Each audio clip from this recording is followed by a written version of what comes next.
Our next surgery is going to be a gummy bear breast augmentation. We're going through the armpit under the muscle. Now, the question becomes, what are the pros and cons of doing an augmentation from the armpit versus through the fold? You know, most doctors want to do it through the fold. Why? Well, I think mainly because it's easier, less dissection, quick, and done. I don't believe in that. What I really believe in is the surgery has to be tailored to the patient. Now, the armpit technique is more difficult. That's right. It can have more complications, I think, if you don't know what you're doing. Like anything, if you become a master of your craft, of your career, you can create amazing results. So let me discuss with you the pros and cons of armpit versus fold, in my opinion. So do I make incisions through the fold and put breast implants through there? Yes, I do, many times, and there's many indications for it. My preferred method, when possible, is I prefer to go through the armpit. Why? Because, number one, when you go through the fold, you have to cut the muscle to put the implant underneath it usually. You have to cut the muscle.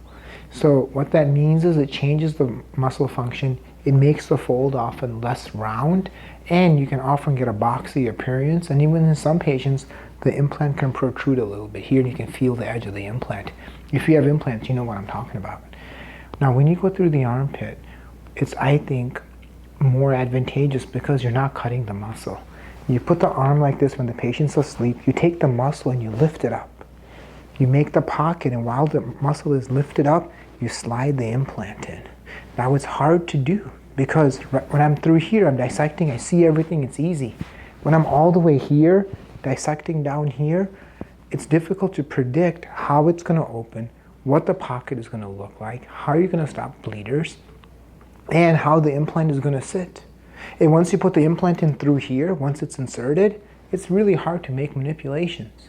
But when you put it through here, it's easy to make manipulations. The advantage is this scar hides in the fold, is hard to see. Now it's true, oftentimes the IMF scar or scar down here hides well. But in many ethnic people, it doesn't. In many Caucasian women, it hides well, you can barely see it. But in ethnic women, oftentimes you'll get some hyperpigmentation, you get some hypopigmentation, or you get some keloiding or hypertrophic scar. It's going to look a little bit more boxy. I also believe this hurts a lot more than doing it through here. If you can preserve natural anatomy, if you cannot damage the muscle, and get a same, if not better result, why would you want to put a scar on someone's chest? Hide it. It requires expertise. It requires knowledge. Mainly, what it really requires is the effort, the desire, and the will to do something that's more difficult, but in the end, gives a better result. Let's do it.